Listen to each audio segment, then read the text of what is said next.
Shikuesve televizionit Ota, përshëndetje, mirë se takohemi edhe sot në këto minuta para para iftarit. Besoj se të gjithë jeni në atë ambientin e ngrohtë familjar apo ku jeni dhe miq dhe mysafir tek njëri tjetri. Ne tashmë çdo mbrëmje po sjellim ligjëratat e ndryshme me tema të ndryshme që janë të ndërlidhura me muajin e Ramazanit. Sot në këtë studio kam kënaqësi që le të themi tradicionalisht po bëhet tashmë që edhe ai është pjesë e emisionit ton, edhe pjesë e emisioneve çdo herë kur flasim për të përcjellur mesazhe të bukura nga libri i Kuranit, nga libri i shenjtë, por jo vetëm. Sot në këtë temë le të themi specifikisht do të flasim për jetën e pejgamberit alayhis salam gjatë muajit të Ramazanit, por jo vetëm. Do të flasim pak edhe më gjërësisht ndoshta për jetën e tij. Enis Hoxha, mirë se na vjen në studio. Imam, njëherët mund të themi që kemi pasur rastin ashtu siç thash, të përcjellim shumë herë nga ju fjalë tek ato që na shikojnë përmes ekranit ton, por edhe sot do të jemi më të specifikuar në këtë temë. Selam aleikum. Wa aleikum salam. Faleminderit për ftesën. Faleminderit për punën tuaj që jeni duke bërë në këtë muaj të begatë të Ramazanit. Por jo edhe vetëm në Ramazan, jeni gjithmonë pranë njerëzve të cilët ju ndjekin pranë vendit, pranë besimtarëve, pranë të gjithëve atyre që dëshirojnë të jenë pranë jush edhe ju të jeni pranë atyre. Faleminderit për këtë emision, për ftesën, sepse siç e dim, Ramazani përsëritet çdo vit. Mundësia e tij është që na të përmirësohemi çdo vit, është edhe një mirësi e Zotit të madhëruar që për çdo vit na bën muajin e begatë të Ramazanit që ne të fokusohemi dhe të përsërisim apo të ripërtrim ato diturit, ato dijet dhe të bëhemi ato që duhet të jemi më të mirë në të nesërmen apo të jemi më të mirë sot, siç e cekim edhe na që të bëhemi versioni jonë më i mirë i vetes tonë dhe fal këtyre emisioneve, fal muajit të begatë të Ramazanit njerëzit fokusohen për të treguar fetarizmin e tyre dhe duke treguar dhe fetarizmin e tyre natyrisht që thellohen edhe në njohuritë të cilat janë të dobishme për ata si për këtë botë ashtu për botën tjetër, por edhe për rrethin ku ata gjenden dhe jetojnë. Kurreshtja për jetën e pejgamberit alayhis salam besoj se është gjithmonë e madhe. Se do ta shpjegonim ndoshta para se të kalonim specifikisht tek muaji i Ramazanit, tek jeta dhe përjetimi i tij në këtë muaj. Me qenë se ja fillojmë të jeta e pejgamberit tonë dashur, dëshirojmë që t'ja japim hakun dhe vlerën të cilën e ka jeta e tij, por natyrisht që na jena njerëz të mangët, jena njerëz të cilët e marrim shembull jetën e tij për të vazhduar jetën tonë në këtë botë, sepse Allahu i madhëruar si pejgamberin tonë ashtu çdo pejgamber e ka dërguar që të jetë një shembull më i mirë se si duhet vepruar dhe si duhet zbatuar urdhri i Allahu xhaleshanuhu. Me qenë se e fillume të pejgamberit të jeta e tij, e dim se çdo pejgamber ka pas edhe muxhizat apo mrekullitë e veta të cilat Allahu xhaleshanuhu ju ka dhënë për atyre për t'ju treguar njerëzve se ky me të vërtetë ishte një pejgamber dhe ka mbështetjen e Allahut në këtë udhëtim, në këtë rrugë. Me qenë se pejgamberi jon ka pas muxhize të ndryshme apo mrekullitë të ndryshme në jetën e tij dhe shohim se është edhe një mirësi për ne si ummeti i tij, si ndjekës të tij që Allahu xhaleshanuhu na ka privilegjuar me një diçka të tillë, ajo është muxhiza që i ka ardhur apo mrekullia që i ka ardhur pejgamberit tonë të dashur që është Kurani famlar. Ajo është një mrekulli, domethënë që Allahu xhaleshanuhu nuk e ka ndërprer mrekullinë me kalimin nga kjo jetë e pejgamberit tonë për në jetën tjetër, por e ka lënë që ajo mrekulli të jetë në mesin tonë. Domethënë Kurani është një mrekulli. Kurse po shohim rrefimet apo tregimet e Hazreti Aishës, nënës së besimtarëve, gruas së pejgamberit alayhis salatu wassalam, kur sahabët e kanë pyetur se si ishte morali të dërguarit të Allahut, ai ka thënë se morali i tij ishte Kurani. Dhe në disa transmetime dhe në disa versione shohim sepse pejgamberi jon ka qenë Kurani i gjallë, domethënë kjo muxhizë, domethënë kjo mrekulli, domethënë që ishte Kurani që Allahu xhaleshanuhu e ka dërguar dhe si thot në Kur'an në famlar që Allahu xhaleshanuhu fjala më e mirë, fjala më e bukur është fjala e Kuranit, ndërsa udhëzimi apo sjellja më e mirë në këtë botë është sjellja dhe udhëzimi apo praktika e pejgamberit Muhammed alayhis salatu wassalam. Kjo është domethënë për kufizimi që munda me bë domethënë në një mënyrë kaq të shpejt për një këtë emision, për një disa minuta që kena të rezervuar për emisionin tonë, me qenë se do të flasim edhe temën e Ramazanit, po të ulemi në detaje, po të hallojmë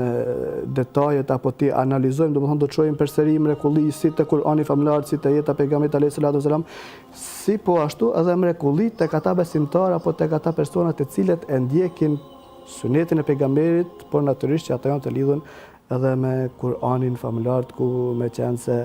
në këtë muaj të Ramazanit, siç e thamë, muaji i Ramazanit e ka marrë edhe veçorinë e tij, edhe madhështinë e tij, edhe bekimin e tij, pikërisht prej kthehemi te Kur'ani famullar, sepse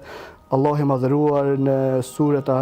Kur'anit famullar na tregon neve se Kur'ani është i zbritur pikërisht në këtë muaj, në natën e Kadrit, edhe pikërisht ky muaj i agjërimit, domethënë njihet edhe si muaji i shoqërimit në Kur'anin, muaji në të cilin ne thellohemi në praktikimin e praktikave të jetës së pejgamberit tonë të dashur Muhamedit alayhi salatu wasalam, dhe po ashtu është edhe një mirësi tjetër, sepse Allahu, siç thotë, i kam dhënë dhe i kam lënë, e kam begatu muajin e begatë të Ramazanit me mirësi, e kam bërë një sezon korrjesh fitoresh, shpërblime shpirtërore në këtë botë edhe në botën tjetër, por çka kam bërë, kam lënë domethënë në vullnetin e lirë të njeriu, kush dëshiron le të marrë, kush nuk dëshiron, domethënë e ka bërë kundra vetes së tij. Si le të themi në thojza, nëse mund të them, si ndryshon jeta e pejgamberit alayhis salam në muajin e Ramazanit? Ndoshta nga ajo përditshmëria, nga ajo çfarë ne dim gjatë 11 muajve të tjerë, çfarë ka ndryshe, të veçantë, të bukur, edhe sakrificë në të gjatë muajit të Ramazanit? Sakrificë nuk ka, por ka gjëra të bukura. Po. Sakrifica domethënë njeriu i bën me dëshirë. Po. Me qenë se pejgamberi jonë alayhi salatu wasalam, mbasi që u shpërngul nga Mekka në Medinë, në vitin apo 18 muaj mbasi që ishte shpërngulur në Medinë, dhe aty me qenë se filloi edhe besim veprimi, nga që në Mekë ishin disi të privuar nga besim veprimi, besonin, por e kishin të vështirë të vepronin. Në Medinë ishte më lehtë të besonin, por dhe të vepronin me besimin, domethënë të praktikonin jetën fetare. Në muajin Shaban zbriti dhe ajeti kuranor i surës Al-Bekara, ajeti numër 103, të gjithë ne të cilët e ndëgjojmë në këtë muaj, por edhe pas këtij muaji ku Allahu i madhëruar thotë kutiba aleikum siyamu kama kutiba alal ladhina min qablikum la'allakum tattaqun, u bë obligim për ju agjërimi i muajit të Ramazanit, siç ishte agjerim edhe për popujt të mëparshëm, me një qëllim që ju të bëheni të devotshëm, të bëheni të mirësjellshëm, apo të jeni nga ata të cilët njerëzit domethënë janë më të lidhur me fenë e tyre. Dhe pas këtij pejgamberi alayhi salatu wasalam filloi dhe agjerimin në muajin e Ramazanit. Para se marrë muaji i Ramazanit, pejgamberi alayhi salatu wasalam e shprehte dashurinë e tij për këtë muaj të begatë.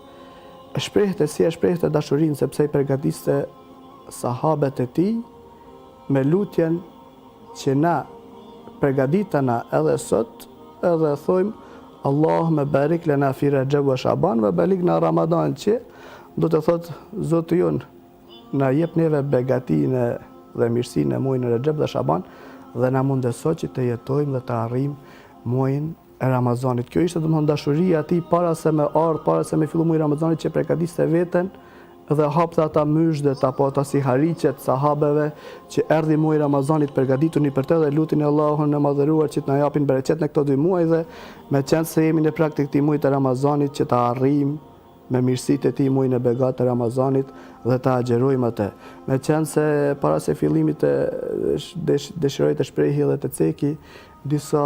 hadithe. Ky ishte hadithi i parë që ishte para se të fillonte Ramazani, kurse hadithi domethënë kur fillon muaji i begatë i Ramazanit, pejgamberi jon i dashur,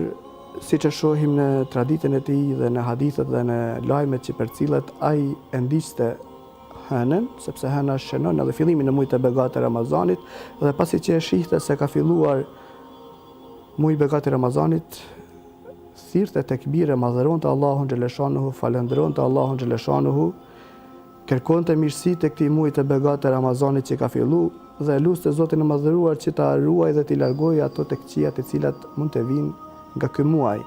Kjo ishte domethënë si hyrja në këtë muaj të begatë të Ramazanit, ku pejgamberi jon i dashur në fillim i përgatiste sahabët që përgatituni se ardhi muaji i Ramazanit, përgatituni shpirtërisht që mos të vijë domethënë muaji i Ramazanit dhe ju mos të jeni të përgatitur natyrisht që shpirtërisht dhe fetarisht dhe moralisht,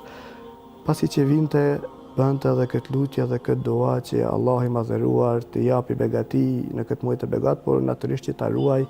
edhe nga ata të këqija të cilat mund t'i sjalli ky muaj. Natyrisht se jeta e tij domethënë shembulli më i bukur është edhe aja e cila neve na tregon urdhrat e Kuranit se si duhet agjeruar dhe si duhet vepruar në këtë muaj të Ramazanit, ka shumë specifika, ka shumë ndodhi, ka shumë raste, me qenë se ai ka jetuar 8 muaj Ramazane apo 8 vite Ramazane, nuk do të na mjaftonin minutat, nuk do të na mjaftonin vetëm kjo, ndaj që ne të cekim disa veçori dhe disa urtësi që mund të marrim nga sjellja e pejgamberit tonë e dashur në këtë muaj të begat të Ramazanit. Në ato 8 muaj që ka përjetuar, në ato 8 vite të përjetimit të Ramazanit, çfarë do të specifikonim nga disa fragmente ndoshta më të veçanta? Specifikimi i fragmenteve më të veçanta në hadithet apo në transmetimet, siç transmeton Ibn Abasi, një sahabiri i cili e kishte ndjekur, por është dhe një nga sahabet e cilët njihet për diturinë dhe për gjuarësinë e tij, transmeton se pejgamberi jon i dashur ishte me bujari në çdo kohë, por në muajin e Ramazanit ishte me të vërtet shumë i thellum në bujarinë e tij. Kishte një konceptim apo një lidhje të fortë me Kur'anin, ku Ibn Abasi tregon sepse pejgamberi alayhi salatu sallam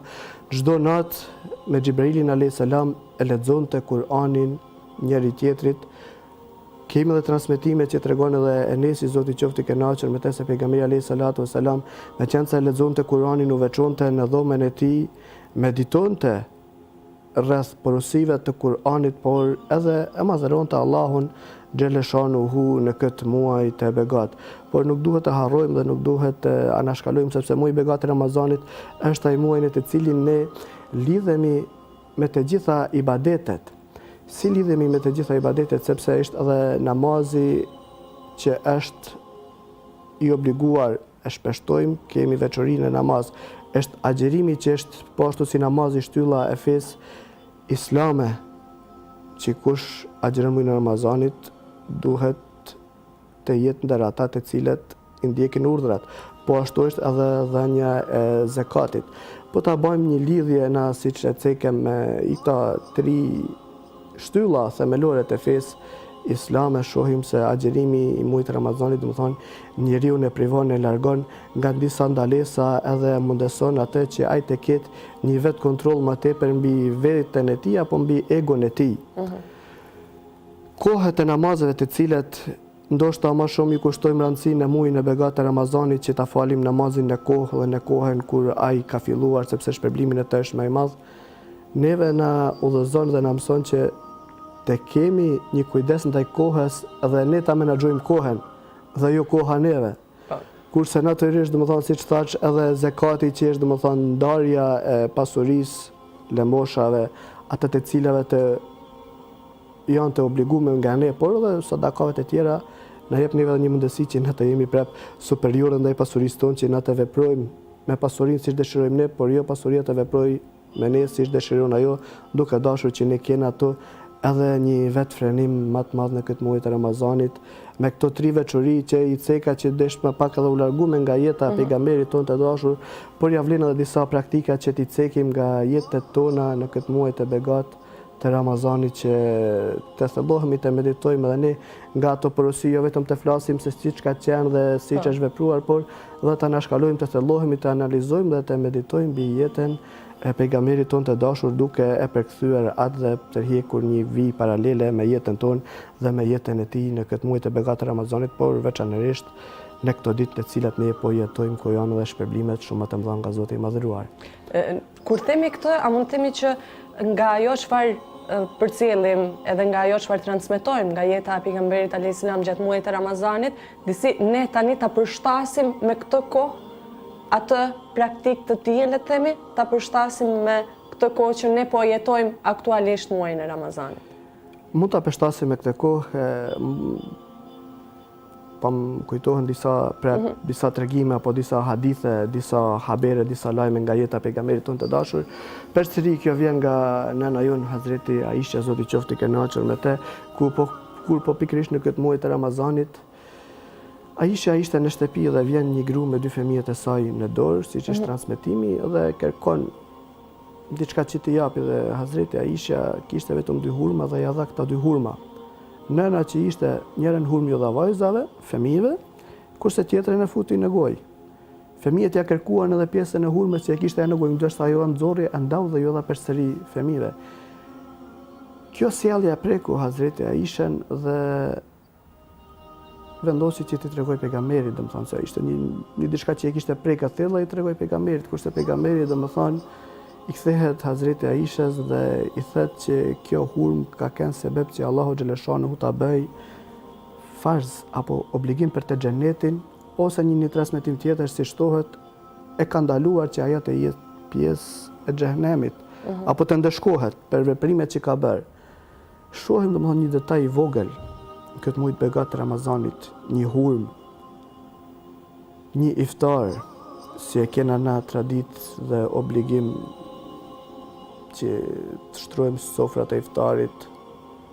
thrasim të afërmit, por duhet të mos harrojmë të thrasim ata të cilët nuk i kena të afërm. Janë ndoshta jo dhe nevojtar, por të ndajmë atmosferën e sofrës së Ramazanit si një familje, si një bashkësi, duke ndarë me njëri tjetrit emocionet. Me qenë se unë kam studiu shumë vite jashtë vendit edhe shumicën e Ramazaneve gjatë studimeve i kam kalu jashtë në Turqi. Flasim edhe me hoxhallar tjerë cilët kanë studiuar dhe jashtë Turqisë, që kanë pasur mundësi domethënë që gjatë Ramazanit të jenë në studime. Ishte një diçka që në vitet e para më kalon një mbresë apo një pikë pyetje apo një diçka që më gjallte një kurreshtje. Kishim iftare të ftuar nga njerëz cilët nuk e njihshim, nuk i kishim pa nga afarist njoftun, nga afarist shumë të mëdhej. Vizitoshim iftaret. Ishte një ftesë domethënë që nuk ishte afarist i njohur kurfar interesit nga na, apo as nuk na njifte. Na thirrte 2-3 net rresh në iftar, vitin tjetër po ashtu kishim iftare të tilla. Shohim edhe me qenë se dim dhe Hazreti Pejgamberi alayhis salatu wassalam e kishte pranuar ftesën e Saad bin Ubades për të vizituar, për të shkuar në iftar të ai, dhe pasi që ngrëni iftarin bëri duan siç e kishte traditë që të bënte dua mbas ngrënies së ushqimit. Në këtë muaj të begat të Ramazanit bëri duan që na mëson edhe neve që ta bëjmë duan, por natyrisht që ta reflektojmë dhe të meditojmë nga kjo dua, që ta praktikojmë edhe na në jetën tonë, jo vetëm me gjuhë duke e cituar si dua, duke e thënë si dua, por dhe duke marrë mësim nga kjo dua i cili thot: në shtëpinë tuaj apo në sofrën tuaj bëfshin iftar agjëruesit, ushqimin tuaj e ngrënshin të devotshmit. Në disa transmetime ngrënshin njerëzit e mirë, meleket le të luten për ju, bëfshin dua për ju, apo kërkofshin mëshirë për ju Allahu xhaleshanuhu. Një dua thjesht, shumë domethënëse, ku pejgamberi tha në shtëpinë tuaj bëfshin agjërim, bëfshin iftar apo hapshin agjërimin agjëruesit, ushqimin tuaj e ngrënshin të devotshmit, dhe për ju le të bëjnë dua apo lutje meleket. Besoj se një kja dua ishte shumë domethënëse që ne ta praktikojmë në jetën tonë. Ta praktikojmë për arsye që të thrasim njerëzit agjëruesit që të hapin iftarin me ne. Pjesa e dytë e duas thot njerëzit cilët janë të mirë, devotshmit, sepse janë frydhanca me devotshmërinë e tyre, me lutjet e tyre për ty, për familjen, për pasardhësit, por edhe thot që edhe meleket bëfshin dua për ju. Kena shumë transmetime lutjeve dhe duave të cilat na e bam, sikur e bam njetin për hapjen e iftarit, sikur e bam njetin edhe për mbarimin e ngrënies në syfyr, por kena edhe transmetime tjera ku Allahu xhaleshanuhu na tregon dhe na tërheq vërejtjen, sepse lutja e agjëruesit nuk kthehet mbrapsht. Lutja e atij të cilit i është bërë padrejtësi nuk kthehet mbrapsht, dhe disa veçoritë të tjera të cilat njerëzit kanë mundësi që shfrytëzojnë. Kurse ne po thojmë që në këtë muaj të Ramazanit lutja e agjëruesit, duaja e agjëruesit në kohën e iftarit nuk kthehet mbrapsht. Më vjen mirë që e tham në këto minuta, sepse jemi pikërisht para kohës së iftarit, edhe të bëjmë të gjithë këto dua të cilat kanë vlerë dhe këto dua të cilat ti ndjejmë, ti bëjmë me zemër, jo vetëm ashtu siç e thatë dhe jo mekanikisht ndoshta, por ta ndjejmë dhe ta dimë le të themi vlerën edhe rëndësinë se çfarë kërkojmë. Po, natyrisht mekanikizmi domethënë është një vepër e cila neve ndoshta na mëson se si ta bëjmë një vepër, por nuk e ndjejmë atë. Ndjenjat e veprave janë disi ma ndryshe, nga që ndjenjat e besimtarëve ndryshojnë dhe ne dëshirojmë që këto ndjenja ti gjallërojmë në këtë muaj të Ramazanit dhe në këtë muaj të Begat, nga që me qenë se pejgamberi jon i dashur, po kthejna prap të ndjenjat, prap të dashuria apo të mirësia, një kohë kur një beduin kishte shku për të vizitu pejgamberin tonë të dashur alayhi salatu wassalam, dhe po aty i kaloi nipi i tij dhe ai e morri, e përktheli dhe e puthi në kokë, kurse ky beduini nga që ishte një mënyrë të themni të ashpër, të vrazhd apo mashkullore, domethënë i sert, i rrept, i tha ne nuk i puthim sa fëmijët tonë, të vezgjit tonë atje ku ne jetojmë, kurse pejgamberi jon i dashur thotë, çka të bëjon kur Allahu xhaleshanu ju ka hekur, ju ka hequr dashurinë apo mëshirën nga zemra juaj. Kjo ishte domethënë ajo që nuk ishte vetëm një përkthjelje sa për spontane apo për syefaqe, por ishte një përkthjelje me një ndjenjë, me një dashuri ku Islami neve na mëson, sepse namazi, sepse agjerimi, veprat të cilat bëhen duhet pikë së pari të kenë ndjenjën në zemrën e tyre, duhet t'i ndjejmë na ato vepra që i bëjmë në këtë muaj të Ramazanit, dhe pikërisht në qenë se kena art të ndjenja, dëshirojmë që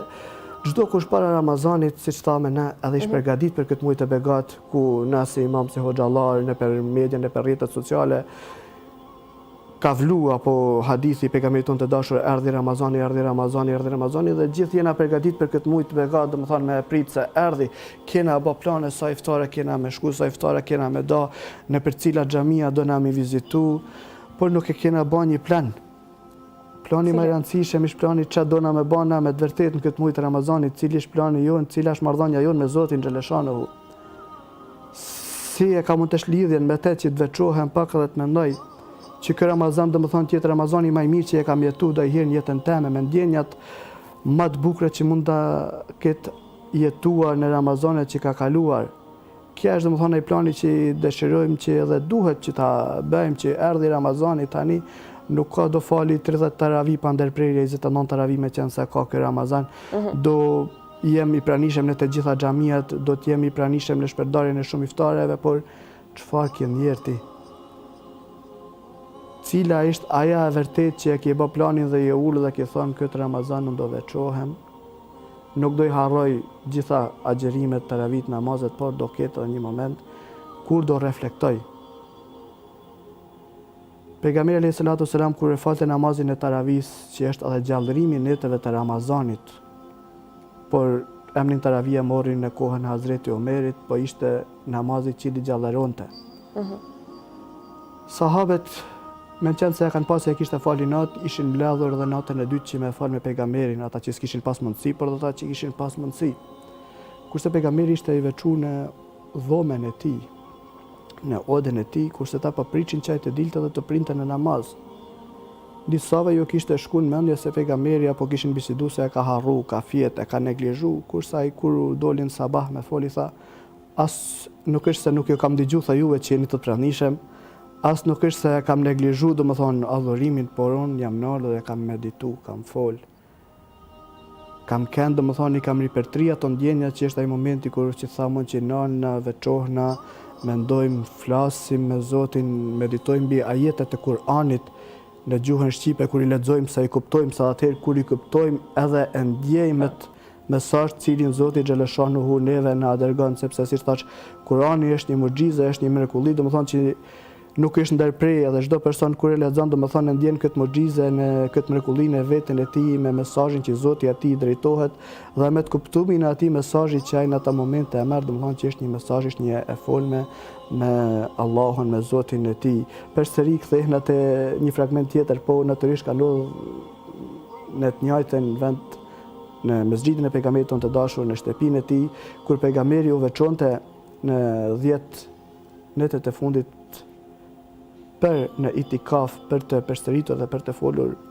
me Allahun, siç thamë, për të medituar, me lexuar Kur'anin, sepse leximi i Kur'anit është bisedim, folje me Allahun xhaleshanuhu, dhe i kishte ndëgjuar sahabët që edhe ata po bënin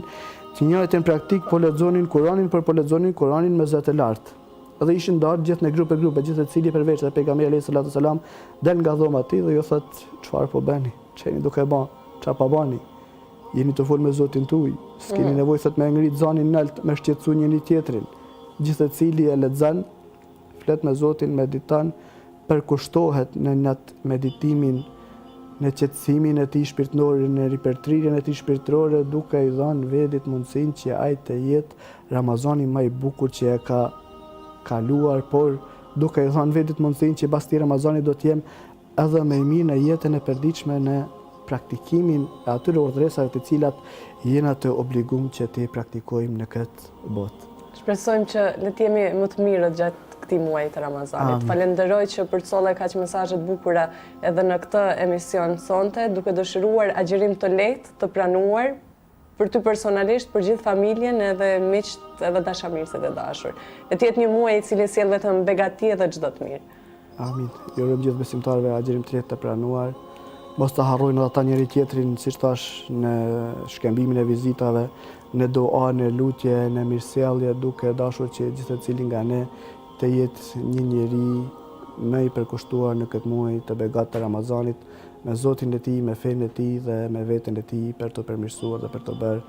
vetja e tij më e mirë në të nesërmen. Faleminderit. Shikues të televizionit të UTA, ishim së bashku me Imam Enis Hoxhën. Unë ju falenderoj të gjithëve për këtë vëmendje që patët edhe sot. Si gjithmonë, ne do të takohemi përsëri në çdo ditë, le të themi para kohës së iftarit. Do të jeni me mua, me kolegët e mia me Egzonen dhe Jonidën. Shikim të këndshëm në minutat në vazhdim, ndërsa të gjithë ju them, Zoti ka bull dhe ju bëft mirë iftari. Mirupafshim.